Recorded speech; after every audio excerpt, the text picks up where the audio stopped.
പ്രിയപ്പെട്ട 8ാം ക്ലാസ്സിലെ കുട്ടികളെ, നമ്മൾ 8ാം ക്ലാസ്സിലെ 9ാമത്തെ പാഠം വരെ വളരെ മുമ്പ് തന്നെ പഠിച്ചു കഴിഞ്ഞിരുന്നു.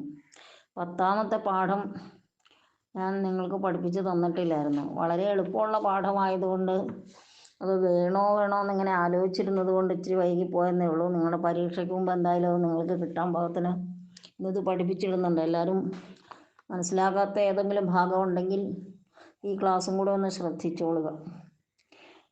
അപ്പോൾ നമ്മുടെ 8ാം ക്ലാസ്സിലെ പാഠപുസ്തകത്തിലെ ഒടുവിലെ പാഠമാണ് ദശമഃ പാഠഃ അഹന്യഹനി ബോദ്ധവ്യം. അഹന്യഹനി എന്ന് പറയുമ്പോൾ അഹനി എന്ന് സന്ധി തിരിക്കണം. ഓരോ ദിവസവും, അഹസ് എന്ന് പറഞ്ഞാൽ ദിവസം, പകൽ എന്നൊക്കെ അർത്ഥമാണ്. അതിപ്പോൾ നമ്മൾ പകൽ എന്നർത്ഥം എടുക്കേണ്ട ദിവസം എന്നർത്ഥം എടുത്താൽ മതി. അഹന്യഹനി, പ്രത്യഹം എന്ന് മറ്റൊരു വാക്കുണ്ട് അതിന്. ഓരോ ദിവസവും ബോദ്ധവ്യം, അറിഞ്ഞിരിക്കണം. എന്താണ് അറിഞ്ഞിരിക്കേണ്ടതെന്ന് പിന്നീട് പറയും.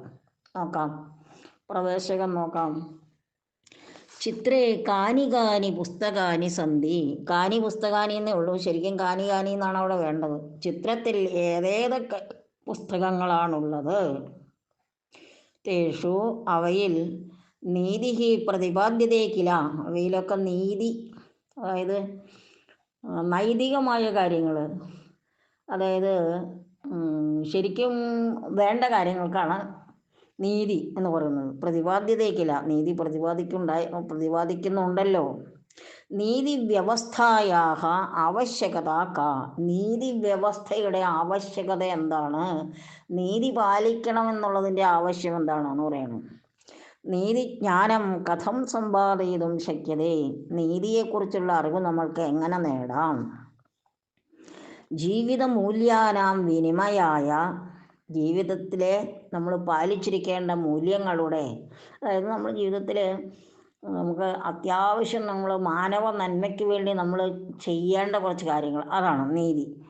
അങ്ങനെയുള്ള നീതി അല്ലെങ്കിൽ ജീവിത മൂല്യങ്ങൾ എന്ന് പറയുന്നത്, ആ മൂല്യങ്ങളെ വിനിമയം ചെയ്യുന്നതിന്, പരസ്പരം കൊടുക്കുന്നതിന്, സുഭാഷിതാനി മഹത് ഉപകാരകാണി ഭവന്തികില. സുഭാഷിതങ്ങൾ വളരെ ഉപകരിക്കുമല്ലോ, സുഭാഷിതങ്ങൾ ഉപകാരകങ്ങളാകുമല്ലോ. അതായത് ജീവിത മൂല്യങ്ങളെ മറ്റു വ്യക്തികളിലേക്ക് പകരുന്നതിന് സുഭാഷിതങ്ങൾ ഉപകാരപ്പെടും എന്നർത്ഥം. താദൃശാനാം സുഭാഷിതാനാം ദിങ്മാത്ര പരിചയം കുർമഹ. അത്തരം ചില സുഭാഷിതങ്ങളുടെ ഒരല്പം പരിചയം നമുക്കുണ്ടാക്കാം. ദിങ്മാത്ര, അതിന് സൂചന മാത്രമാണെന്നർത്ഥം. സുഭാഷിതങ്ങൾ ശതശഃ അല്ലെങ്കിൽ സഹസ്രശഃ ഉണ്ട്. നൂറുകണക്കിന്, ആയിരക്കണക്കിന്, പതിനായിരക്കണക്കിന് സുഭാഷിതങ്ങൾ നമ്മുടെ കവികൾ എഴുതിയിട്ടുണ്ട്. അതിൽ 2ഓ 3ഓ കാണിക്കാം എന്നാണ് പറഞ്ഞത്. 4 സുഭാഷിത ശ്ലോകങ്ങളാണ് നമ്മുടെ പാഠത്തിലുള്ളത്. ദിങ്മാത്ര പരിചയം കുർമഹ എന്ന് പറഞ്ഞല്ലോ. ഇനി ആമുഖം. പൃഥിവ്യാം 3 രത്നാനി ജലം അന്നം സുഭാഷിതം. പൃഥിവ്യാം, ഭൂമിയിൽ, 3 രത്നാനി, 3 രത്നങ്ങളേ ഉള്ളൂ. ഏതാണ് ആ 3 രത്നങ്ങൾ? ജലം, ഒന്ന് ജലമാണ്, അതായത് ശുദ്ധമായ ജലം. ശരിക്കും രത്നത്തിൻ്റെ വിലയുള്ളതാണ് ഈ കാലഘട്ടത്തിൽ പ്രത്യേകിച്ചും. പണ്ടൊക്കെ ശുദ്ധമായ ജലം ധാരാളം ഉണ്ടായിരുന്നു. കിണറുകളിലും കുളങ്ങളിലും നദികളിലും ഒക്കെ ശുദ്ധമായ ജലമായിരുന്നു. ഇപ്പോൾ നമ്മുടെ വീട്ടിലെ കിണറ്റിലെ ജലം പോലും ശുദ്ധമല്ല. അതുകൊണ്ടാണ് ജലം, അന്നം, ഭക്ഷണം, അത് ഒരു എങ്ങനെയാണെന്ന് നമ്മൾ കണക്കാക്കേണ്ടത്, രത്നം പോലെ കണക്കാക്കേണ്ടതാണ് മായമൊന്നുമില്ലാത്ത ഭക്ഷണം. മായമില്ലാത്ത ജലം, മായമില്ലാത്ത ഭക്ഷണം. പിന്നെ രത്നത്തോളം വിലപിടിപ്പുള്ളത് സുഭാഷിതം. രത്നത്തോളം എന്ന് പറയണ്ട, സുഭാഷിതം രത്നമാണ്. ഭൂമിയിൽ 3 രത്നങ്ങളേ ഉള്ളൂ. അതായത് ശുദ്ധമായ ജലം, മായമില്ലാത്ത ഭക്ഷണം, പിന്നെ മഹാന്മാരായ ആളുകൾ എഴുതി വച്ചിരിക്കുന്ന സുഷ്ടുഭാഷിതങ്ങൾ, അതാണ് സുഭാഷിതങ്ങൾ. നല്ല അറിവുള്ള ആളുകൾ എഴുതി വച്ചിട്ടുള്ള, ലോകപരിചയമുള്ള ആളുകൾ എഴുതി വച്ചിട്ടുള്ള, നമുക്ക് ജീവിക്കാൻ സഹായകമാകുന്ന, നീതിബോധം നമുക്ക് കിട്ടത്തക്ക രീതിയിലുള്ള കാര്യങ്ങളടങ്ങിയ പദ്യങ്ങളാണ് അപ്പോൾ സുഭാഷിതവും മായമില്ലാത്ത ആഹാരവും നിർമ്മലമായ ജലവും മാത്രമാണ് ഈ പ്രപഞ്ചത്തിൽ രത്നം എന്നുള്ള പേരിന് അർഹതയുള്ളൂ. അപ്പോൾ നമ്മൾ രത്നങ്ങളെന്ന് പറഞ്ഞ് സ്വർണ്ണക്കടയിലൊക്കെ പോയി മേടിക്കുമല്ലോ, ഡയമണ്ട് എന്നൊക്കെ പറഞ്ഞ് മേടിക്കുമല്ലോ. അത് സുഭാഷിതകാരൻ പറഞ്ഞിരിക്കുന്നത് മൂഢൈഹി പാഷാണഖണ്ഡേഷു രത്നസജ്ഞാവിധീയതേ. മൂഢന്മാരാണ് കല്ലിൻ കഷ്ണങ്ങൾക്ക് രത്നം എന്ന് പേരിട്ടിരിക്കുന്നത്. ശരിക്കും പറഞ്ഞാൽ വജ്രം നമ്മൾ കുഴിച്ചെടുക്കുന്ന കല്ലിൻ കഷ്ണങ്ങളാണ് ഈ വജ്രം എന്നൊക്കെ പറയുന്നത്. വജ്രാഭരണങ്ങൾ, ഡയമണ്ട് എന്ന് പറയുന്നത് അത് നമ്മൾ രത്നമാണെന്ന് പറയുന്നു. പക്ഷെ അതൊന്നും രത്നമല്ല. രത്നമായിട്ടുള്ളത് ഈ രത്നം എന്ന് പറഞ്ഞാൽ തന്നെ എന്താണ്? രത്നം എന്താണ്? ഓരോ വിഭാഗത്തിലും പെട്ട ഏറ്റവും കൊള്ളാവുന്നതിനെയാണ് നമ്മൾ രത്നം എന്ന് പറയുന്നത്.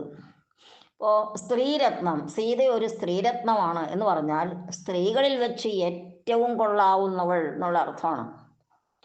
ജാതവും ഏത് ഉത്കൃഷ്ടം തദ് രത്നമഭിധീയതേ എന്നാണ്. അതായത് ഓരോ ജാതിയിലും ഓരോ വിഭാഗത്തിലും പെട്ട യാതൊന്നാണോ ഉത്കൃഷ്ടമായിട്ടുള്ളത്, ഏറ്റവും കൊള്ളാവുന്നത്, അതിനെയാണ് നമ്മൾ രത്നം എന്ന് പറയുന്നത്. അപ്പോൾ വജ്രം രത്നമാണോ? അല്ല. അത് ഉത്കൃഷ്ടമായൊരു വസ്തുവാണോ? അല്ല. മൂഢൈഹി പാഷാണഖണ്ഡേഷു രത്നസജ്ഞാവിധീയതേ. മൂഢന്മാരാണ് കല്ലിൻ കഷ്ണങ്ങൾക്ക് രത്നം എന്ന് സ്വപ്ന കൊടുത്തിരിക്കുന്നത്. ഇതെന്തിനാ കവി പറഞ്ഞതെന്നറിയാവോ? അപ്പം നിങ്ങളോട് ഞാൻ പറയുകയാണ്, പൃഥിവ്യാം ത്രീണി രത്നാനി ജലമന്നം സുഭാഷിതം. ഭൂമിയിൽ 3 രത്നങ്ങളേ ഉള്ളൂ കൊച്ചുങ്ങളെ, അല്ലെങ്കിൽ കുട്ടികളെ, അല്ലെങ്കിൽ മക്കളെ എന്ന് പറയുമ്പോൾ ഏതൊക്കെയാണെന്നും കൂടെ ഞാൻ പറയുന്നു.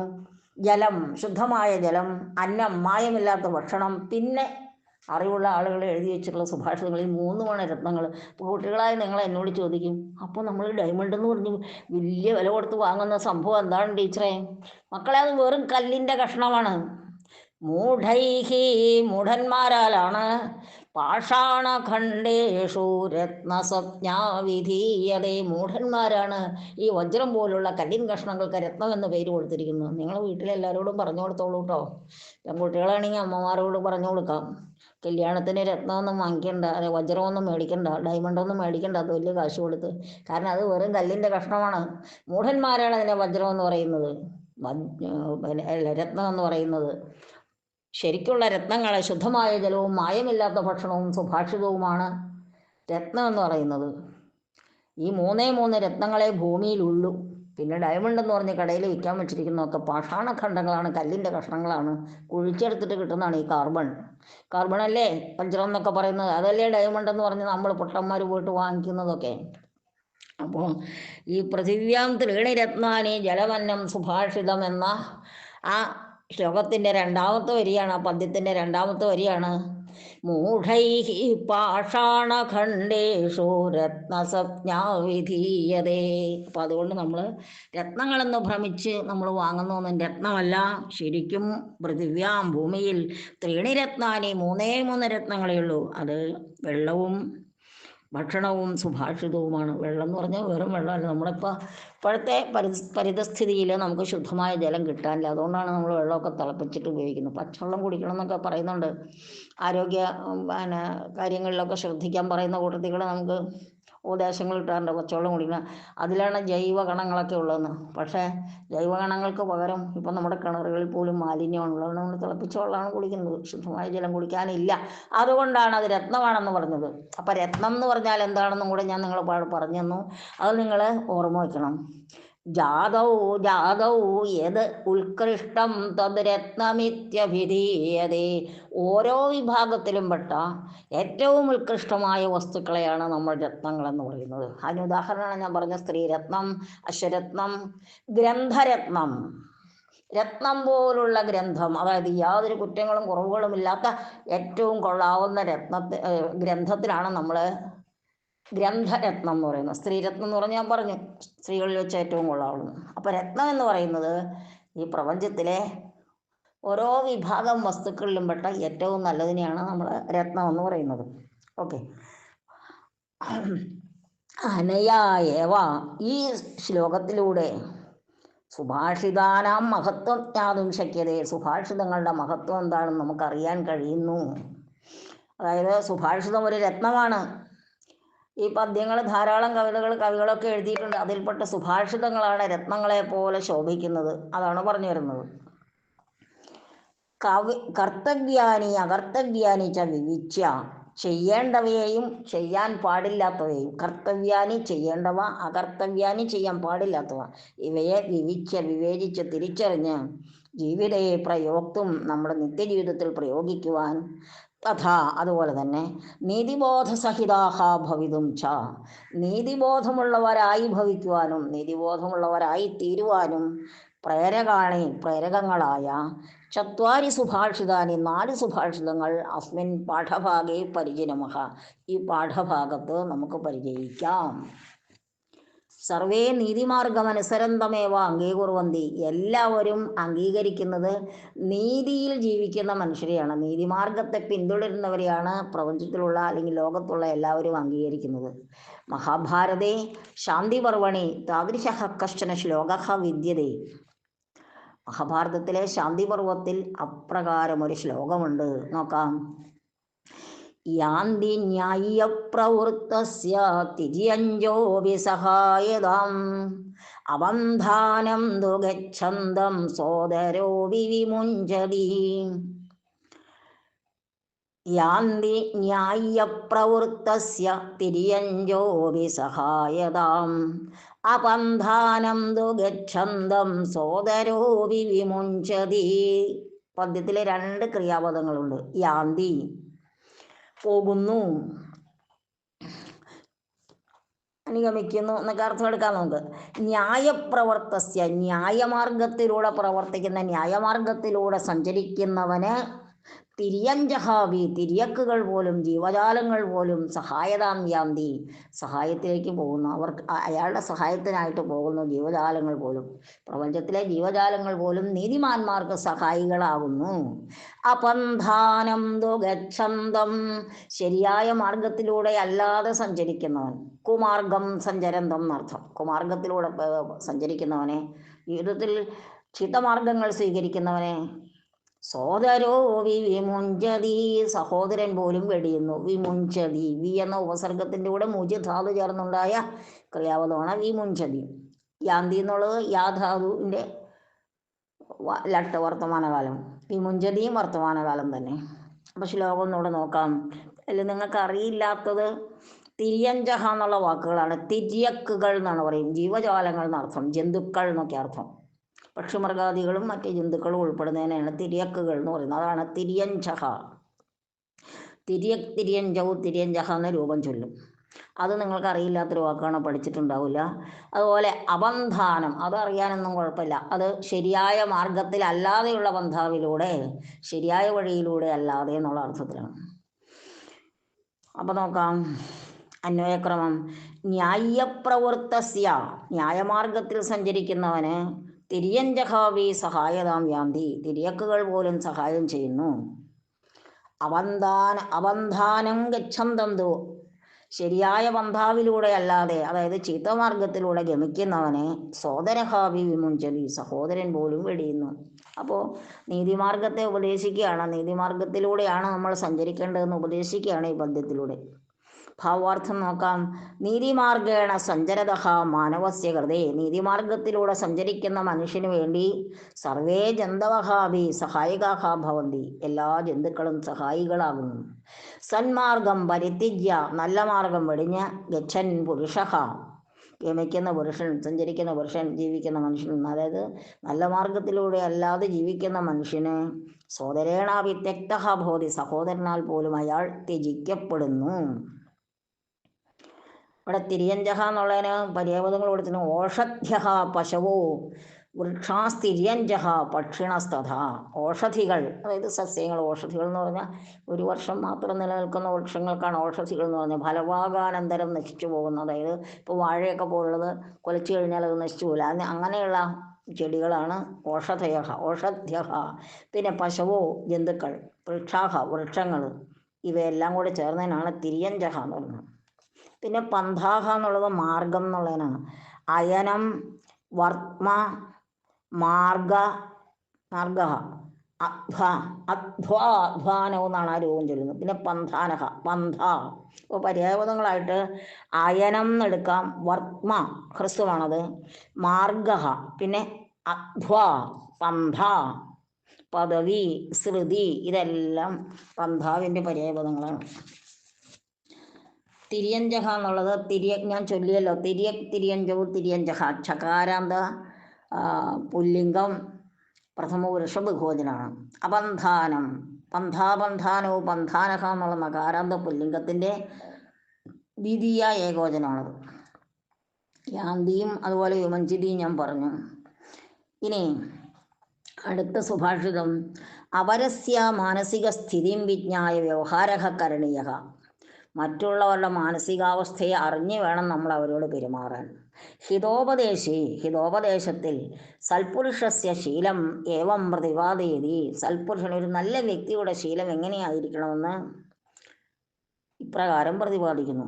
ന സ്വേ സുഖേ വൈ കുരുതേ പ്രഹർഷം നാന്യസ്യ ദുഃഖേ ഭവതി പ്രഹൃഷ്ടഃ ദത്വാ ന പശ്ചാത് കുരുതേനുതാപം സ കഥ്യതേ സൽപുരുഷാർത്ഥശീലഃ. യഹ, യാതൊരുവനാണോ, സ്വേ സുഖേ പ്രഹർഷം ന കുരുതേ, യാതൊരുവനാണോ തനിക്കൊരു നന്മ വരുമ്പോൾ ഒരുപാടങ്ങ് സന്തോഷിക്കാത്തത്, അതുപോലെ യാതൊരുവനാണോ അന്യസ്യ ദുഃഖേ പ്രഹൃഷ്ടഃ ന ഭവതി, മറ്റുള്ളവൻ്റെ ദുഃഖം കാണുമ്പോൾ സന്തോഷിക്കാതിരിക്കുന്നത്. പിന്നെ യാതൊരുവനാണോ ദത്വ, ഒരാൾക്കൊരു ഉപകാരം ചെയ്തിട്ട് പശ്ചാത് അനുതാപം ന കുരുതേ, പിന്നീട് അതിനെക്കുറിച്ച് അയ്യോ കൊടുക്കണ്ടായിരുന്നു എന്നൊക്കെ ചിന്തിക്കാതിരിക്കുന്നത്. കൊടുത്തത് നന്നായേ ഉള്ളൂ എന്ന് തന്നെയാണ് ചിന്തിക്കേണ്ടത്. നമ്മൾ നൽകി ഒരാൾക്കൊരു ദാനം ചെയ്തു കഴിഞ്ഞിട്ട് നമ്മളത് പിന്നീട് അയ്യോ കൊടുക്കണ്ടായിരുന്നു എന്ന് വിചാരിച്ചാൽ അതിൻ്റെ ഫലം തീർന്നു. അതാണ് ദത്വാ യഹ മാനവഹ, യാതൊരു മനുഷ്യനാണോ ദത്വ, ഒരു ദാനം നൽകിയിട്ട് ദാനം ചെയ്തിട്ട് പശ്ചാത് അനുതാപം ന കുരുതേ, പിന്നീട് അനുദവിക്കാതിരിക്കുന്നത്, സ കഥ്യതേ സൽപുരുഷാർത്ഥശീലഃ, അയാളാണ് സൽപുരുഷൻ എന്ന അവസ്ഥ, ആ ശീലത്തോടു കൂടിയത്. അതായത് നല്ല മനുഷ്യരുടെ സ്വഭാവശീലത്തോടു കൂടിയവൻ ഇങ്ങനെയുള്ളവനൊക്കെ ആയിരിക്കണം.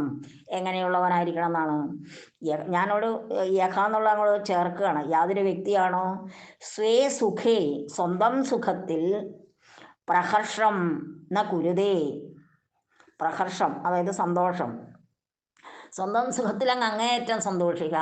എന്ത് രസം, എനിക്കിതെല്ലാം കിട്ടിയല്ലോ, മറ്റവന് കിട്ടിയില്ലല്ലോ എന്നൊക്കെ വിചാരിച്ച് അങ്ങേയറ്റം സന്തോഷിക്കാൻ പാടില്ല. ന കുരുതേ എന്നാണ് പ്രഹർഷം ന കുരുതേ. ആരാണോ സ്വന്തം സുഖത്തിൽ സന്തോഷിക്കാതിരിക്കുന്നത്, അതുപോലെ തന്നെ യഥ അന്യസ്യ ദുഃഖേ പ്രഹൃഷ്ടഃ ന ഭവതി, ആരാണോ മറ്റുള്ളവൻ്റെ ദുഃഖത്തിൽ സന്തോഷിക്കാതിരിക്കുന്നത്. നമ്മുടെ അയൽവക്കക്കാരന് ഒരു ദുഃഖം വരുമ്പോൾ നമ്മൾ സന്തോഷിക്കാൻ പാടില്ല. അങ്ങനെ സന്തോഷിക്കാൻ നമ്മൾ നീതിബോധമില്ലാത്ത ആളുകളാണ്. നീതിബോധമുള്ളവർ മറ്റുള്ളവൻ്റെ ദുഃഖം കാണുമ്പോൾ സന്തോഷിക്കില്ല, അവരോടൊപ്പം ദുഃഖിക്കുകയും അവർക്ക് എന്തെങ്കിലും ചെയ്തു കൊടുക്കുകയാണ് ചെയ്യുന്നത്.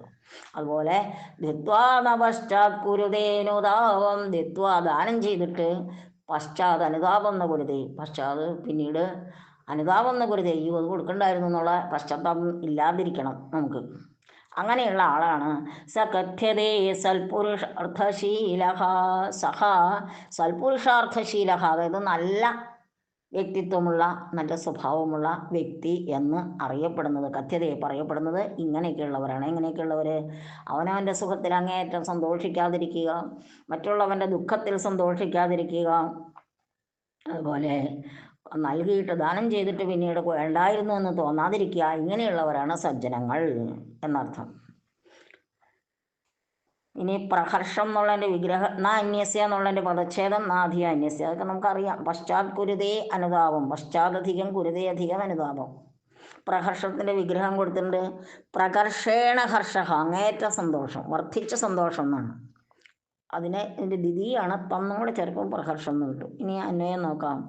സ്വേ സുഖേ, സ്വന്തം സുഖത്തിൽ, സ്വസ്യ സുഖേ, അവിടെ യഹ എന്ന് കൊടുത്തിട്ടുണ്ട്. യഹ വൈ പ്രഹർഷം ആനന്ദമേവ ന ഗുരുതേ കരോതി, അതായത് യഹ സ്വേ സുഖേ വൈ പ്രഹർഷം ന കുരുതേ, ആരാണോ സ്വന്തം സന്തോഷത്തിൽ അങ്ങേയറ്റം സന്തോഷിക്കാത്തത്, സ്വന്തം സുഖത്തിൽ, സന്തോഷത്തിൽ നല്ല സ്വന്തം സുഖത്തിൽ അങ്ങേയറ്റം സന്തോഷിക്കാത്തത്. നമുക്ക് സന്തോഷിക്കാം നമുക്ക് സുഖം വരുമ്പോൾ, പക്ഷേ അത് അമിതമായിട്ട് ആഹ്ലാദിക്കാൻ പാടില്ല. സുഖവും ദുഃഖവും ഇങ്ങനെ മാറി മാറി വന്നുകൊണ്ടിരിക്കുന്നതാണ്. ഇന്ന് സുഖമാണെങ്കിൽ നാളെ ദുഃഖം വരാം. അതുകൊണ്ട് ഇന്നത്തെ സുഖത്തിൽ നമ്മൾ അങ്ങേയറ്റം ആനന്ദിക്കാതിരിക്കുക.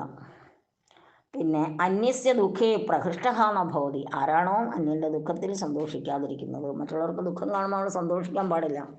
ദിത്വാ പശ്ചാത് അനുതാപം എന്ന കുരുതി, ആരാണോ ദാനം ചെയ്തിട്ട് പിന്നീട് കൊടുക്കണ്ടായിരുന്നു എന്ന് പശ്ചാത്തപിക്കാത്തത്.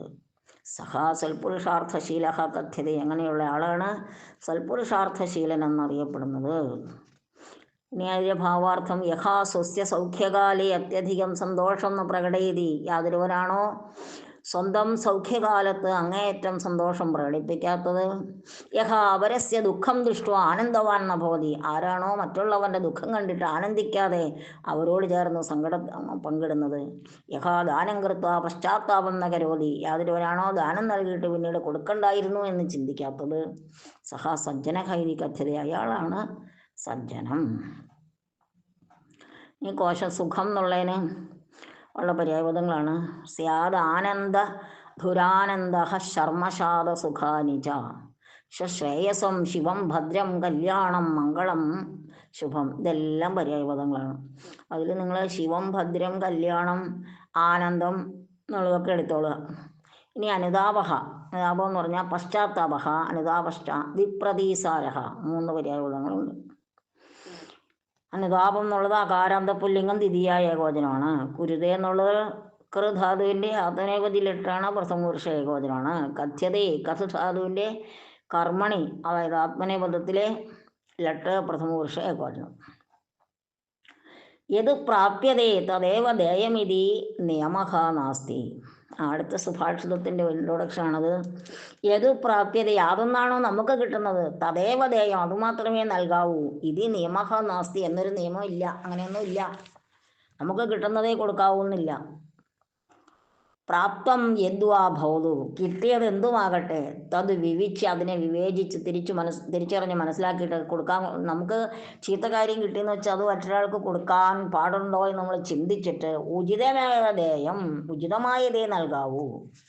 ഭാഗവത പുരാണേ സൂചയതി, ഭാഗവതത്തിൽ പറയുന്നു ഇതാ എങ്ങനെയെന്നാൽ, ക്ഷാരം ജലം വാരിമുജ പിബന്തി തദേവ കൃത്വാ മധുരം വമന്തി സന്തസ്തഥാ ദുർജന ദുർവചംസി പീത്വാ ജസുക്താനി സമുദ്ഗിരന്തി. വളരെ രസകരമായിട്ടാണ്. വാരിമുജഹ, വാരി എന്ന് പറഞ്ഞാൽ ജലം, വാരിമുജഹ എന്ന് പറയുമ്പോൾ ജലത്തെ മോചിപ്പിക്കുന്നവർ ആരാണ്? മേഘങ്ങൾ. വാരിമുഖ്, വാരിമുജൗ, വാരിമുജഹ, ചകാരാന്ത സ്ത്രീലിംഗ ശബ്ദമാണ്.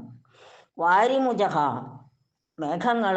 ക്ഷാരം ജലം പിബന്തി, സമുദ്രത്തിലെ ജലം മേഘങ്ങൾ കുടിക്കുന്നു എന്നാണല്ലോ കവികൽപ്പന. അപ്പോൾ സമുദ്രത്തിലെ ജലം ഉപ്പുള്ളതാണ്. ആ ഉപ്പുരസം കലർന്ന വെള്ളം വാരിമുജഹ പിബന്തി, മേഘങ്ങൾ കുടിക്കുന്നു. എന്നിട്ടോ തദേവ കൃത്വാ മധുരം വമന്തി, അതവർക്ക് കിട്ടിയെന്ന് വെച്ചിട്ട് അവർ ആ ഉപ്പുള്ള ജലമല്ല നമുക്ക് തരുന്നത്. മധുരം വമന്തി, മധുരമായ നല്ല ശുദ്ധമായ ജലത്തെ, മാധുര്യമുള്ള ജലത്തെ അല്ലെങ്കിൽ നല്ല ജലത്തെ നമുക്ക് വമന്തി, നമുക്ക് തിരിച്ച് നൽകുന്നു എന്നർത്ഥം. വമനം എന്ന് പറഞ്ഞാൽ ഛർദ്ദിക്കുക എന്നൊക്കെ അർത്ഥം. മേഘങ്ങൾ ഛർദ്ദിക്കുന്നു എന്ന് പറഞ്ഞാൽ മേഘങ്ങൾ മഴ പെയ്യിക്കുന്നു എന്ന് അർത്ഥം എടുത്താൽ മതി. സന്തസ്തഥാ തഥാ സന്തഹ, സന്തഹ എന്ന് പറഞ്ഞാൽ സജ്ജനാഹ, സജ്ജനങ്ങൾ. തഥാ, അതുപോലെ തന്നെ. ദുർജന ദുർവജാംസി പീത്വാ, ദുർജനങ്ങളുടെ ദുഷിച്ച വാക്കുകൾ കേട്ടിട്ട് സൂക്താനി സമുദ്ഗിരന്തി, സൂക്തങ്ങളെയാണ് നമുക്ക് തരുന്നത്. അവർ കേൾക്കുന്ന ചിത്തവാക്കുകളൊക്കെ അല്ല അവർ നമുക്ക് തിരിച്ചു തരുന്നില്ല. അവർ ചിത്തവാക്കുകളാണെങ്കിൽ കേട്ടാൽ അതിനെ ഉദാത്തവൽക്കരിച്ചിട്ട് നല്ലതാക്കിയിട്ട്, ഉദാത്തവൽക്കരിക്കുക എന്ന് പറഞ്ഞാൽ നല്ലതാക്കുക എന്നാണ്, നല്ലതാക്കിയിട്ട് നമുക്ക് നൽകുന്നു എന്നാണ് എൻ്റെ അർത്ഥം. തദേവ, തദധികം. അപ്പോൾ ഒന്നുകൂടെ ശ്ലോകം നോക്കാം. ക്ഷാരം ജലം വാരിമുജ പിബന്തി, പിബന്തി മീൻസ് കുടിക്കുന്നു. വാരിമുജഹ, മേഘങ്ങൾ. ക്ഷാരം ജലം പിബന്തി, ഉപ്പരസം കലർന്ന വെള്ളം കുടിക്കുന്നു. തദേവ കൃത്വാ മധുരം വമന്തി, അത് തന്നെ സ്വീകരിച്ചിട്ട് പിന്നെയും പിന്നെയും അത് തന്നെയാണ് സ്വീകരിക്കുന്നത്. എന്നിട്ടോ മധുരമായതിനെ വമിപ്പിക്കുന്നു, പുറത്തേക്ക് വിടുന്നത് നല്ല ജലത്തെയാണ്. സന്തസ്തഥാ തഥാ സന്തഹ, അതുപോലെ സജ്ജനങ്ങൾ. ദുർജന ദുർവചംസി, ദുർജനങ്ങളുടെ ദുഷിച്ച വാക്കുകളെ പീത്വാച, കുടിച്ചിട്ട് അനുഭവിച്ചിട്ട് അറിഞ്ഞിട്ട് മനസ്സിലാക്കിയിട്ട് സൂക്താനി സമുദ്ഗിരന്തി, സൂക്തങ്ങളെയാണ് അവർ പുറത്തേക്ക് വിടുന്നത് എന്നർത്ഥം. തദേവ തത് അധികമേവ സന്തസ്തഥാ സന്തഹ അധികം തഥാ. വാരിമുജഹ വാരി മുഞ്ചതി യഹ സഹ വാരിമുഖ് തേ വാരിമുജഹ.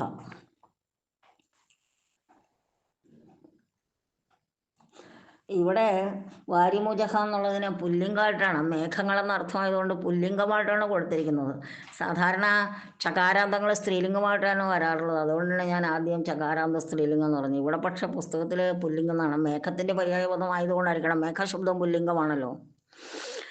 വാരിമുജഹ എന്നുള്ളതിൻ്റെ വിഗ്രഹവാക്യം വാരി മുഞ്ചതി, വാരിയെ ജലത്തെ മോചിപ്പിക്കുന്ന, ജലത്തെ പുറത്തേക്ക് വിടുന്നത് യഹ ആരാണോ സഹ വാരിമുഖ് ആരിമുഖ്, അതിനെയാണ് വാരിമുഖ്. അതിൻ്റെ ബഹുവചനമാണ് വാരിമുജഹ. വാരിമുജഹ മീൻസ് മേഘാഹ. അപ്പോൾ അന്വയം നോക്കാം. വാരിമുജഹ ക്ഷാരം ജലം പിബന്തി മേഘാഹ ക്ഷാരരസോപേതം വാരി പാനം കുറുവന്തി. പുരസം കലർന്ന വെള്ളമാണ് മേഘങ്ങൾ കുടിക്കുന്നത്. സമുദ്രത്തിലെ ജലം ആഗിരണം ചെയ്യുന്നു എന്നാണല്ലോ. സമുദ്രത്തിലെ ജലം ഉപ്പ് കലർന്നതാണല്ലോ. തദേവ ജലം, ആ ജലത്തെ തന്നെ മധുരീകൃത്യ മധുരമുള്ളതാക്കിയിട്ട് വമന്തി ബഹിഹി ദദാതി വെളിയിലേക്ക് വിടുന്നു. തഥാ അപ്രകാരം ഏവം പ്രകാരം സന്തഹ സജ്ജനാഹ സജ്ജനങ്ങൾ ദുർവചാംസി ദുർജനാനാം ദുഷ്ടവചനാനി ദുർജനങ്ങളുടെ ദുഷിച്ച വാക്കുകളെ പീത്വാച്ച കുടിച്ചിട്ട് നിബിയാബി അതായത് ശ്രുത്വാബി കേട്ടിട്ട്, അവരുടെ ദുർവചസ്സുകളെ കുടിക്കുക എന്ന് പറഞ്ഞാൽ അത് കേട്ട് മനസ്സിലാക്കിയിട്ടെന്നർത്ഥം. സൂക്താനി സുഭാഷിതാനി സമുദ്ഗിരന്തി പ്രസ്തുവന്തി, അവർ സുഭാഷിതങ്ങളായിട്ടാണ് നമുക്ക് തരുന്നത് എന്നർത്ഥം. ഭാവാർത്ഥം നോക്കാം. മേഘാഹ ലവണജലം സ്വാംശീകൃത്യ ശുദ്ധം ജലം വർഷന്തി, മേഘങ്ങൾ ഉപ്പുവെള്ളം സ്വീകരിച്ചിട്ട് ശുദ്ധമായ ജലത്തെയാണ് പെയ്തു തരുന്നത്, നമുക്ക് തരുന്നത്. ഏവം പ്രകാരേണ സജ്ജനാഹ പ്രകാരം സജ്ജനങ്ങൾ ദുർജന ഭാഷിതാനി ദുർവചനാനി ശ്രുത്വ, ദുർജനങ്ങൾ പറയുന്ന ദുഷ്ടവാക്കുകൾ കേട്ടാലും മധുരം ഭാഷണമേവ കുറുവന്തി, അവർ മധുരമായത് തന്നെ സംസാരിക്കും, മധുരമായതേ നമ്മളോട് പറയും എന്നർത്ഥം. വാരിമുക്ക് എന്നുള്ളതിൻ്റെ പര്യായപദങ്ങളാണ് ധാരാധരഹ, ജലധരഹ, തടിത്വാൻ. ഈ തടിത്വാൻ എന്ന് പറഞ്ഞാൽ മിന്നൽ പിണരുള്ളവൻ എന്നാണ്. തടിത്ത് എന്ന് പറഞ്ഞാൽ മിന്നൽ പിണരുന്നാണ്. തടിത്വാൻ എന്ന് പറയുമ്പോൾ മിന്നൽ പിണരുള്ളവൻ, മേഘത്തിലാണല്ലോ മിന്നൽ പിണരുള്ളത്. പിന്നെ മേഘഹ വാരിമുക്ക്, ഇത്രയാണ്. അപ്പോൾ നമുക്ക് ഏതൊക്കെ പഠിക്കാം? ജലധരഹ ജലദഹ എന്നുള്ളതൊക്കെ നിങ്ങൾ 8ാം ക്ലാസ്സിൽ ആദ്യ പാഠങ്ങളിലൊക്കെ പഠിച്ചിട്ടുണ്ട്. അപ്പോൾ ധാരാധരഹ ധാരയെ മഴവെള്ളത്തെ ധരിക്കുന്നവൻ, പിന്നെ ജലധരഹ ജലത്തെ ധരിക്കുന്നവൻ, തടിത്വാൻ മിന്നൽ പിണരുള്ളവൻ, മേഘഹ വാരിമുക്ക്, അത്രയും പര്യായപദങ്ങൾ പഠിച്ചു വയ്ക്കുക. ജലം ആപഹ, വാരി സലിലം, കമലം ജലം, ഓക്കെ, അത്രയും പര്യായപദങ്ങൾ ശ്രദ്ധിക്കുക. വാരിമുജഹ ചകാരാന്ത സ്ത്രീലിംഗം പുല്ലിംഗം ചകാരാന്ത പുല്ലിംഗം പ്രഥമ ബഹുവചനം. സന്തഹ സന്തോ സന്തഹ എന്നാണ് രൂപം. മറ്റേത് വാരിമുഖ് വാരിമുജവും വാരിമുജഹ ചകാരാന്ത പുല്ലിംഗമായിട്ടാണ് കേട്ടോ പുസ്തകത്തിൽ കൊടുത്തിട്ട്. മേഘത്തിൻ്റെ പര്യായപദമല്ലേ.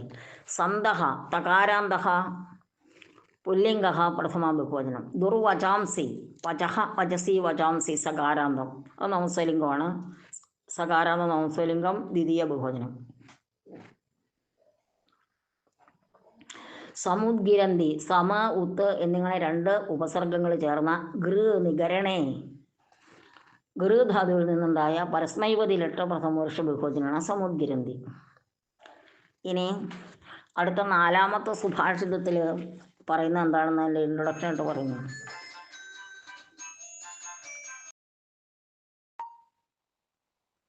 പ്രിയപ്പെട്ട കുട്ടികളെ, നമുക്ക് 4ാമത്തെ സുഭാഷിതം ഒന്ന് നോക്കാം.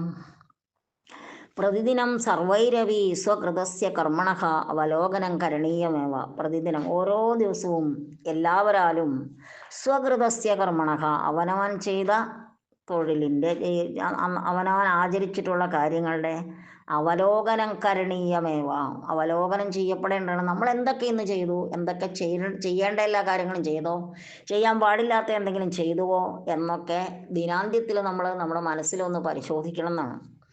അതുപോലെ അത് നീതിസാരത്തിലുള്ള ഒരു സുഭാഷിത ശ്ലോകം കൊണ്ടാണ് അത് നമ്മളെ ബോധ്യപ്പെടുത്തുന്നത്. നമ്മൾ പുസ്തകത്തിൻ്റെ പാഠത്തിൻ്റെ തുടക്കത്തിൽ തന്നെ സുഭാഷിതങ്ങളടങ്ങിയ പുസ്തകങ്ങളുടെ ഒരു ബണ്ടിൽ തന്നെ കണ്ടല്ലോ. അതിൽ നമുക്ക് ഇന്ത്യൻ ഭരണഘടനയുണ്ട്, പഞ്ചതന്ത്രമുണ്ട്, നീതിസാരമുണ്ട്, ചാണക്യനീതിയുണ്ട്, ഹിതോപദേശമുണ്ട്, രാമായണമുണ്ട്, മഹാഭാരതമുണ്ട്. ഇപ്പോൾ ഇവിടെ നമ്മൾ നീതിസാരത്തിൽ നിന്നുള്ളൊരു സുഭാഷിതമാണ് പഠിക്കാൻ പോകുന്നത്. ആയുഷഖണ്ഡമാദായ രവിരസ്തം ഗമിഷ്യതി അഹന്യഹനിബോദ്ധവ്യം കിം മയാ സുഹൃതം കൃതം. നമ്മുടെ ഓരോ ദിവസങ്ങളും കഴിഞ്ഞു പോകുന്നത് ആയുസ്സിൻ്റെ ഓരോ കഷ്ണം അന്ന് തീരുകയാണ്. അതാണ് രവിഹി അസ്തം ഗമിഷ്യതി, സൂര്യൻ അസ്തമിക്കും. എങ്ങനെ? ആയുസ്സിൻ്റെ ഖണ്ഡം ആദായ, ആയുസ്സിൻ്റെ ഒരു ഭാഗം അന്ന് തീരുകയാണ്. ഒരു ദിവസം അസ്തമിക്കുമ്പോൾ നമ്മുടെ ആയുസ്സിൻ്റെ ഒരു ഭാഗം തീരുകയാണ്.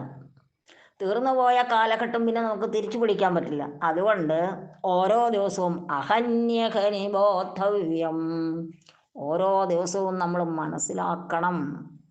കിം മയാ സുഹൃതം കൃതം, ഇന്ന് ഞാൻ എന്തെങ്കിലും നല്ല കാര്യം ചെയ്തുവോ? എന്താ നല്ല കാര്യം ചെയ്തോ എന്ന് തീരുമാനിക്കാൻ? നല്ല കാര്യങ്ങൾ, നമ്മൾ ചെയ്ത നല്ല കാര്യങ്ങൾ മാത്രമേ നമ്മുടെ കൂടെ പോരുള്ളൂ. ഒരു സുഭാഷിതമുണ്ട്, അർത്ഥാഗൃഹേ നിവർത്തന്തേ ശ്മശാനേ പുത്രബാന്ധവാഹ സുഹൃതം ദുഷ്കൃതം ചൈവ ഗച്ഛന്തവനഗച്ഛതി. നമ്മൾ മരിച്ചു പോകുമ്പോൾ നമ്മുടെ കൂടെ പോരാൻ നമ്മൾ ചെയ്തിട്ടുള്ള സുഹൃതങ്ങളും ദുഷ്കൃതങ്ങളും മാത്രമേ ഉണ്ടാവുള്ളൂ. നമ്മൾ ചെയ്ത നല്ല കാര്യങ്ങളുണ്ടെങ്കിൽ നമുക്ക് മരണാനന്തര ജീവിതം സൗഖ്യപ്രദമാകും. ദുരിതങ്ങളാണ്, അല്ല ദുഷ്കാര്യങ്ങളും ദുഷ്പ്രവൃത്തിയാണ് നമ്മൾ ചെയ്തിട്ടുണ്ടെങ്കിൽ അതിനനുസരിച്ചുള്ള ഫലവും കിട്ടും. അതാണ്, നമ്മൾ കുറേ ധനം സമ്പാദിച്ചു, നീതിമാർഗത്തിലല്ലാതെയൊക്കെ ധനം സമ്പാദിക്കുന്ന ആളുകളുണ്ടല്ലോ. അതാണ് അർത്ഥാഹ ഗൃഹേ നിവർത്തന്തേ, ധനം നമ്മളെ വീട്ടിൽ വെച്ച് തന്നെ പിരിയും. ശ്മശാനേ പുത്രബാന്ധവാഹ, ശ്മശാനത്തിൽ വെച്ച് നമ്മുടെ പുത്രനും ബന്ധുജനങ്ങളും എല്ലാം, മക്കളുണ്ടെങ്കിൽ മക്കളും ബന്ധുജനങ്ങളും എല്ലാം നമ്മളെ വിട്ടു പിരിയും. പിന്നെ അങ്ങോട്ട് നമ്മുടെ കൂടെ ഉണ്ടാവുന്നത് സുഹൃതം ദുഷ്കൃതം ചൈവ ഗച്ഛന്തമനുഗച്ഛതി. അതായത് നമ്മൾ ചെയ്ത ഗച്ഛന്തം മാനവം, ഗമിക്കുന്നവനായ, അതായത് മരിച്ചു പോകുന്നവനായ മനുഷ്യനെ അനുഗമിക്കുന്നത് നമ്മൾ ചെയ്തിട്ടുള്ള സുഹൃതവും ദുഷ്കൃതവും തന്നെയാണ്. അതുകൊണ്ടാണ് അഹന്യഹനി ബോദ്ധവ്യം, ഓരോ ദിവസവും നമ്മൾ മനസ്സിലാക്കണം, അറിഞ്ഞിരിക്കണം. നമ്മൾ ഇന്ന് നല്ലതും വല്ലതും ചെയ്തോ, ചെയ്യാൻ പാടില്ലാത്ത എന്തെങ്കിലും ചെയ്തോ എന്നൊക്കെ നമ്മൾ ചിന്തിച്ചിരിക്കണം. എന്താ കാരണം? ആയുസ്സിൻ്റെ ഓരോ കഷ്ണവും ഓരോ ദിവസവും തീർന്നു പോവുകയാണ്. സൂര്യൻ അസ്തമിക്കുമ്പോൾ അന്നത്തെ ദിവസം തീരുമ്പോൾ നമ്മുടെ ആയുസ്സിൻ്റെ ഒരു ഭാഗം അന്ന് തീരുകയാണ്. അതാണ് ആയുഷഖണ്ഡം ആദായ, ആയുസ്സിൻ്റെ ഒരു കഷ്ണം, ഒരു പീസ്, ആയുസ്സിൻ്റെ ഒരു ഭാഗം എന്നർത്ഥം എടുക്കണം. ഒരു ഭാഗം ആദായ എടുത്തുകൊണ്ടാണ് രവിഹി അസ്തം ഗമിഷ്യതി, സൂര്യൻ അസ്തമിക്കുന്നത്. ഓരോ സൂര്യാസ്തമയത്തിലും നമ്മുടെ ആയുസ്സിൻ്റെ ഓരോ ഭാഗവും തീർന്നുകൊണ്ടിരിക്കുകയാണ്. അതുകൊണ്ട് നമ്മൾ ഓരോ ദിവസവും നമ്മൾ എന്തെങ്കിലും നന്മ ചെയ്തോ എന്ന് പരിശോധിക്കണം എന്നാണ്. ഖണ്ഡമാദായ, ഖണ്ഡമധികമാദായ, അഹന്യഹനി, അഹനിയധികം അഹനി, രവിരസ്തം, രവിഹി അധികം അസ്തം. പിന്നെ രവിഹി സൂര്യ, ആയുഷ ജീവിതദൈർഘ്യസ്യ, ആയുസ്സിൻ്റെ ഖണ്ഡം ഭാഗം, ആദായ സ്വീകൃത്യ, അസ്തം അസ്തമയം, ഗമിഷ്യതി യാസ്യതി. അതുകൊണ്ട് അതുകൊണ്ട് അഹനി അഹനി പ്രതിദിനം ഓരോ ദിവസവും മയാ എന്നാൽ സുഹൃതം കൃതം കിം, സുഹൃതം നല്ലൊരു കർമ്മം ഞാൻ ചെയ്തിട്ടുണ്ടോ എന്ന് ബോദ്ധവ്യം, ചിന്തനീയം, ചിന്തിച്ചിരിക്കണം. അതിൻ്റെ ഭാവാർത്ഥം കൊടുത്തിരിക്കുന്നു, ജീവിത ദൈർഘ്യാത്, ജീവിതത്തിൻ്റെ ദൈർഘ്യത്തിൽ നിന്ന് ഏകൈകം ദിനം അപഹൃത്യ, നമ്മുടെ ഓരോ ദിവസവും എടുത്തുകൊണ്ടാണ് സൂര്യഹ പ്രതിദിനം അസ്തം ഗച്ഛതി, സൂര്യൻ അസ്തമിക്കുന്നത്. വെച്ചാൽ ഓരോ സൂര്യാസ്തമയത്തിലും നമ്മുടെ ഓരോ ദിവസവും തീർന്നുകൊണ്ടിരിക്കുകയാണ്. നമ്മൾ ജനിക്കുമ്പോൾ മുതൽ മരണം വരെ ഒരു യാത്രയാണ്. അപ്പം ജനിക്കുമ്പോൾ മുതൽ നമ്മൾ കൗണ്ട് ഡൗൺ ആണ്. ഒരു ദിവസം കഴിഞ്ഞാൽ നമ്മുടെ ആയുസ്സിൽ നിന്ന് ഒരു ദിവസം കഴിഞ്ഞു എന്നർത്ഥം. ജനിക്കുമ്പോൾ കൗണ്ട് ഡൗൺ ആണെന്ന് പറഞ്ഞുകൊണ്ട് നമ്മൾ ഒരു പ്രവൃത്തിയും ചെയ്യാതിരിക്കണമെന്നല്ല പറഞ്ഞതിൻ്റെ അർത്ഥം. പക്ഷെ നമ്മൾ മരണത്തിലേക്കാണ് സഞ്ചരിച്ചു കൊണ്ടിരിക്കുന്നത്. അതഹ പ്രത്യേകം ദിവസേ എന്ന് പറഞ്ഞാൽ ഓരോ ദിവസവും അസ്മാഭിഹി കിം കിം സാധുകർമ്മ ആചരിതം, നമ്മളാൽ എന്തൊക്കെ നല്ല കർമ്മങ്ങളാണ് ആചരിക്കപ്പെട്ടത്, നമ്മൾ എന്തൊക്കെ നന്മയാണ് ഈ ദിവസം ചെയ്തത്, അതോ തിന്മ മാത്രമാണോ ചെയ്തത് എന്നൊക്കെ വിചാരണീയം ഭവതി, വിചാരിച്ചിരിക്കണം. നീ രവി എന്നുള്ളതിൻ്റെ പര്യായപദങ്ങൾ പഠിച്ച ഭാനുഹു, ഹംസഹ, സഹസ്രാംശുഹു, തപനഹ, സവിത, രവി. സൂര്യൻ എന്നുള്ളതിന് ഒരുപാട് പര്യായപദങ്ങളുണ്ട്. സവിത, സഹസ്രകിരണഹ, ഭാസ്കരഹ, ദിനകരഹ, ദിവാകരഹ ഭാനുഹു, സഹസ്രാംശുഹു, തപനഹ, ഇതെല്ലാം പര്യായപദങ്ങളാണ്. ഇതിൽ നിന്ന് നിങ്ങൾക്ക് എളുപ്പമുള്ളതൊക്കെ എഴുതി പഠിക്കാം. ഭാനുഹു എന്നുള്ള എളുപ്പമാണ്. സഹസ്രാംശു 1000 അംശുക്കൾ, 1000 കിരണങ്ങളുള്ളവെന്നാണ് അർത്ഥം. അത് എഴുതി പഠിക്കാം. തപനഹ തപിപ്പിക്കുന്നവൻ, ചൂട് തരുന്നവൻ എന്നർത്ഥം. പിന്നെ സവിത, രവി, ഇതെല്ലാം പഠിച്ചു വയ്ക്കുക. ആയുഷഹ ഷകാരാന്ത നപുംസകലിംഗം. ആയുഹു, ആയുഷി, ആയുംഷി എന്നാണ് അത് ചൊല്ലുന്നത്. ഷകാരാന്തത്തിലെ നപുംസകലിംഗം ഷഷ്ടി ഏകവചനമാണ്. ആയുസ്സിൻ്റെ എന്നർത്ഥം. അഹനി ദിവസത്തിൽ എന്നാണ്. നകാരാന്തം ഹസി, അഹാംസി എന്ന് നകാരാന്തം നപുംസകലിംഗത്തിലെ ഷഷ്ടി ഏകവചനമാണ്. ഇനി ഗമിഷ്യതി എന്നുള്ള ഗമധാതുവിൻ്റെ പരസ്മൈപതി ഭാവികാലം, അതായത് ഋട്ട് പ്രഥമപുരുഷ ഏകവചനമാണ്. ഇനി ആശയാനുഗുണം സുഭാഷിതം ചിത്വാ ലിഖതു. പ്രതിദിനം കൃതാനാം കർമ്മണാം പുനശ്ചിന്തനം കരണീയം, അത് 4ാമത്തെ സുഭാഷിതത്തിലെയാണ്. ന്യായപ്രവൃത്തസ്യ സഹായതായൈ സർവേ സന്നദ്ധാഃ ഭവന്തി, അത് 1ാമത്തെ സുഭാഷിതത്തിലാണ്. അപരസ്യ വ്യഥായാം പ്രഹൃഷ്ടോ ന ഭവേത്, മറ്റുള്ളവൻ്റെ ദുഃഖത്തിൽ നമ്മൾ സന്തോഷിക്കാൻ പാടില്ല, അത് 2ാമത്തെ സുഭാഷിതത്തിലാണ്. ദുർവാക്യം ശൃണ്വന്നപി സജ്ജനഃ സൂക്തിം പ്രതിപാദയതി, അത് 3ാമത്തെ സുഭാഷിതത്തിലാണ്. ഇതെല്ലാം നിങ്ങൾക്ക് മനസ്സിലായിട്ടുണ്ടല്ലോ, അതൊക്കെ നിങ്ങൾ വീണ്ടും നന്നായി മനസ്സിലാക്കുക. ഓക്കെ. ഇനി ക്രിയാപദാനി സഞ്ചിത്യ ധാന്യുപയുജ്യ വാക്യാനി രചയതു. ക്രിയാപദങ്ങൾ സഞ്ചയിക്കുക. സുഭാഷിതാനി ഗദ്യരൂപേണ ലിഖതു. ഈ പ്രവർത്തനങ്ങളൊക്കെ നിങ്ങൾക്ക് ചെയ്യാനറിയാം. ക്രിയാപദങ്ങളൊക്കെ അറിയാലോ. ഞാൻ ആദ്യത്തെ ശ്ലോകം പഠിപ്പിച്ചപ്പോൾ പറഞ്ഞു, അതിൽ 2 ക്രിയാപദങ്ങളുണ്ടെന്ന് പറഞ്ഞു. ഒന്ന് യാന്തി എന്നുള്ളതും 2ാമത്തേത് വിമുഞ്ചതി എന്നാണ്. പിന്നെ 2ാമത്തെ സുഭാഷിതത്തിൽ ആദ്യത്തെ വരിയിൽ കുരുതേ എന്നുള്ള ക്രിയാപദമുണ്ട്, 2ാമത്തെ വരിയിൽ ഭവതി എന്നുള്ള ക്രിയാപദമുണ്ട്. പിന്നെ 3ാമത്തെ വരിയിലും കുരുതേ എന്നുള്ള ക്രിയാപദമുണ്ട്. 4ാമത്തെ വരിയിൽ കഥ്യത എന്നുള്ള ക്രിയാപദമുണ്ട്. ഇനി 3ാമത്തെ സുഭാഷിതത്തിൽ പിബന്തി ക്രിയാപദമാണ്, വമന്തി ക്രിയാപദമാണ്, സമുദ്ഗിരന്തി ക്രിയാപദമാണ്. 3 ക്രിയാപദങ്ങൾ അതിലുണ്ട്. ഇനി 4ാമത്തേതിൽ ഗമിഷ്യതി ക്രിയാപദമാണ്. അതിലൊരു ക്രിയാപദം തന്നെയുള്ളൂ. പിന്നെ അതിലെ ലബന്ധവ്യയങ്ങൾ, തുമനന്തവ്യയങ്ങളൊക്കെ നിങ്ങൾക്കറിയാം. ഇതൊക്കെ നമ്മൾ മുമ്പ് പഠിച്ചിട്ടുള്ളതാണ്. പാഠം കുറച്ചുകൂടി തന്നെത്താനെ വായിച്ച് ഒക്കെ മനസ്സിലാക്കണം. തിരിയൊക്കെ എന്നുള്ള ശബ്ദം കൊടുത്തിട്ടുണ്ട്, അതൊന്നും നിങ്ങൾ കാണാതെ പഠിക്കാറില്ല. കാണാതെ പഠിച്ചാൽ നല്ലതാണ്. ആർദ്രത, അർത്ഥം കൊടുത്തേക്കുന്ന പദങ്ങളുടെ സ്നേഹഭാവ, ഉപഗമ്യ സമീപം ഗത്വ, ക്ഷതഃ വൃണഃ, തസ്കരഃ ചോരഃ, ദൃഷ്ടാന്തഃ ഉദാഹരണം, ഇതൊക്കെ കഴിഞ്ഞ ആ ഏകകത്തിലെ മറ്റു പാഠങ്ങളിലും കൂടെയാണ്. പാരിപാർശ്വികഃ അയൽക്കാരൻ, പരിവേഷ്ടിതഃ പരിവൃതഃ, പാന്ഥശാല വിശ്രമകേന്ദ്രം, വഴിയമ്പലം, സത്രം, ബന്ധ ബന്ധിച്ചു കെട്ടി, ശസ്ത്രം നിശ്ചിതമായുധം മൂർച്ചയുള്ള ആയുധം, ഭേഷജം ഔഷധം മരുന്ന്, രുരോധ ജലപത് കരഞ്ഞു നിലവിളിച്ചു, വിധീര്യ വിധാരണം കൃത്വ മുറിച്ചിട്ട് പിളർന്നിട്ട് എന്നൊക്കെ അർത്ഥം.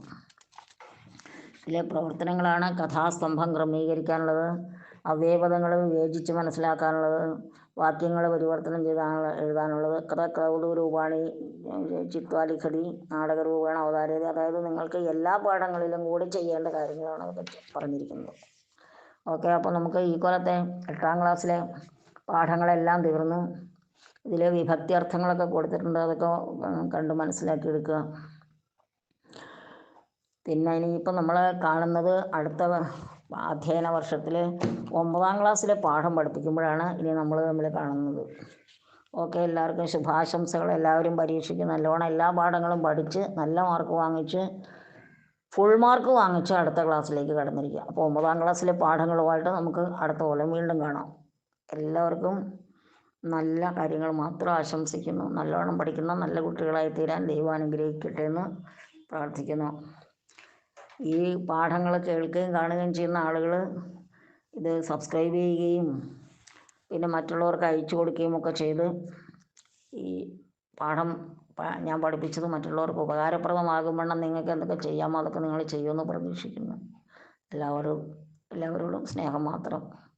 9ാം ക്ലാസ്സിലെ പാഠങ്ങൾ ഞാൻ പഠിപ്പിച്ചിടും. അടുത്ത ജൂൺ ആവുന്നതിന് മുമ്പ് മെയ് മാസത്തിൽ തന്നെ പഠിപ്പിച്ചിടാം. അപ്പോൾ നിങ്ങളതൊക്കെ നോക്കുക, കാണുക, പഠിക്കുക ഒക്കെ ചെയ്യുക. 8ാം ക്ലാസ്സുകാരോടാണ് പറയുന്നത് കേട്ടോ. എല്ലാവരോടും സന്തോഷം.